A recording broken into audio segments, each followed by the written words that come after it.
So let's have a go at setting up one of these ball in the hole games to sort out on a BBC microbit.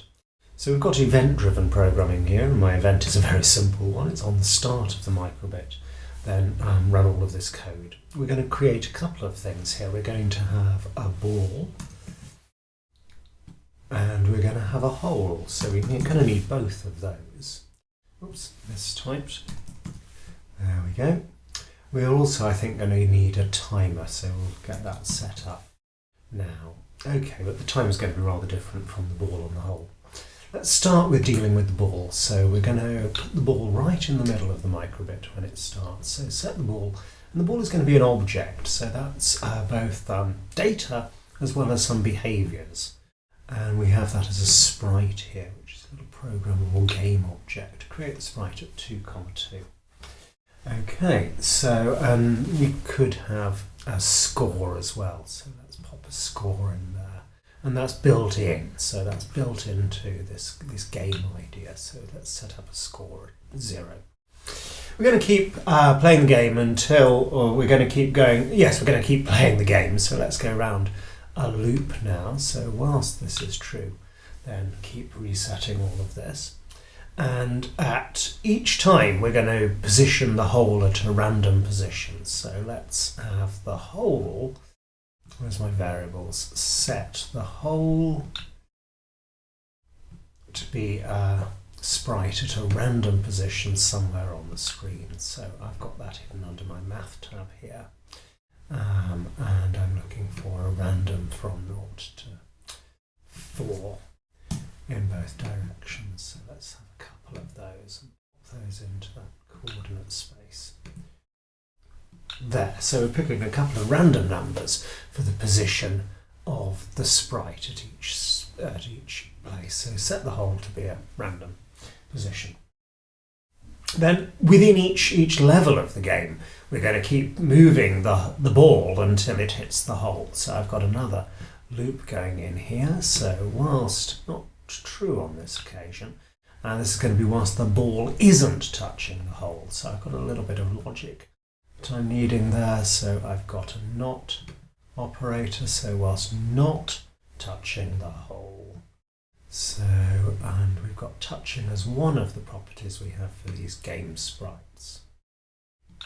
So whilst the ball is not touching the hole, so there we go. Then do all of these things. So I've got a number of different if statements going on next. So firstly, we're going to look for it tilting one way. So we've got lots and lots of input options here, and the ones we're interested in are over on this side. So if the pitch is greater than a certain amount, then move the ball to the right. If the pitch is less than a certain amount, move it to the left, and so on. I'm going to need a few of those, I think. So let's duplicate that whilst we're at it. Okay, so the first one of these, let's do this. Pitch is going to be the y coordinates of where the ball is. So if the pitch is greater than a certain amount, then move it to the right hand side. So again, I've got a little comparison thing going on here. So if the pitch of the microbit is greater than, shall we say about 20 degrees, then we're going to increase the y coordinate of the sprite. So that again is a control on the sprite. So for the sprite, we're going to change the y coordinate. For the ball sprite, we'll change the y coordinate by 1 if we're tilting the microbit to the right. Okay, similar thing going on here. Probably didn't need that, to tell you the truth. Let's duplicate that, pop that on underneath. So this time if the pitch is less than minus 20 degrees, then change the y coordinate by -1. So if we tilt it in the other direction, then the y coordinate decreases. Let's duplicate that and do the same thing for the roll, which is the left-right rotation. So if the roll is greater than 20, then this time change the x coordinate by 1. I think I might have used the wrong way around. We'll see. We'll see. Then duplicate that. I'm going to scroll down a little bit now and pop that underneath. So if the rotation is less than minus 20, then change the x coordinate by minus 1. So you've seen that we've got the thing running on screen here. I'm just tilting it. That doesn't look quite the behaviour. Oh, right, I see it's just tilting very, very quickly. Okay, so we've got to have some sort of delay built into this, otherwise it just moves it all of a sudden there. So whilst not touching the hole, so let's have a sort of wait for a little bit of time here. So pause for, I don't know, 100 milliseconds between one tick of the clock and the next. And whilst we're doing that, we could actually decrease that timer count. So change the timer by minus 100 milliseconds. Okay, right. That seems to be behaving pretty much as we want it to. Okay, that's looking good. All right, good. So what we have is now what happens when the ball does touch the hole. So when the ball is touching the hole, then we've got some sort of extra behaviour going on. So when the ball touches the hole, we step outside of this loop and we're going to increase the score at that point. So change score by 1. So we've stepped outside of the loop at that point. Change the score by 1.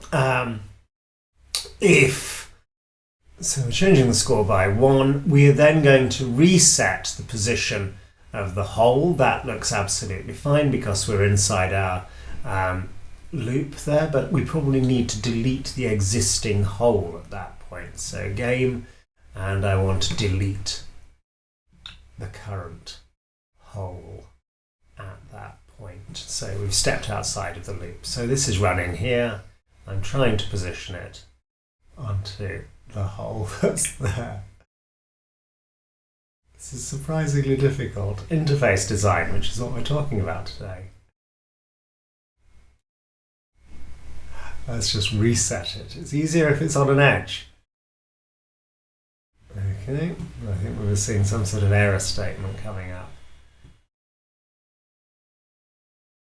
There we go, so we got it into position. There we go, and each time we're seeing that happen. What we've not dealt with is the timer at the moment, so let's finish this off by dealing with the timer here. So I've got another sort of just logical test, so I'm wanting to test whether the timer's hit 0. Well, strictly speaking, is below 0, so where's my timer? Again, we're going to do a comparison. If the timer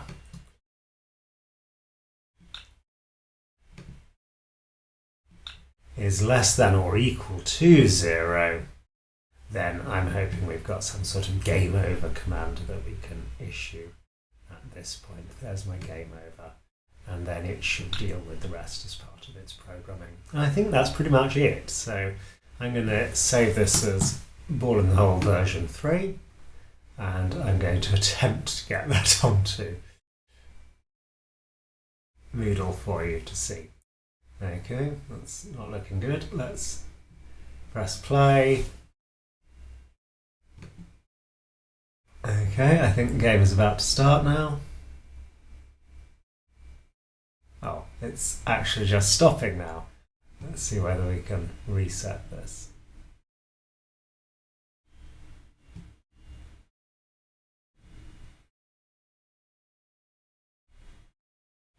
Yeah, we've got to live with the game over thing being displayed. Whilst I've got this, let me just quickly show you the JavaScript version of this. So as we've been writing our block-based code, it's been producing an identical program in JavaScript. So you can have text-based programming here, and the syntax of that should be reasonably familiar to you from what we've seen with Java. I'm wondering if I'm not going to be allowed to play my game yet. I think it's still saying game over.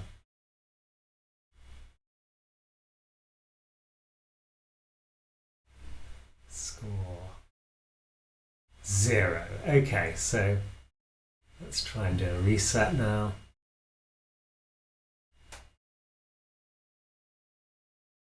And oh right, okay, so we didn't actually have the timer, did we? So that is, it's immediately stepping outside of this loop. So we're going to set up a timer each time we go around this loop. So whilst true, set up the new hole and set the timer to be at 5 seconds per level. Okay, last attempt. There we go, that's looking more helpful, isn't it? And play. Okay, and good. As I say, it is much easier when it's on an edge than somewhere in the middle of the board. Okay, so I'm glad we've managed to fix that now. I'll stop the recording.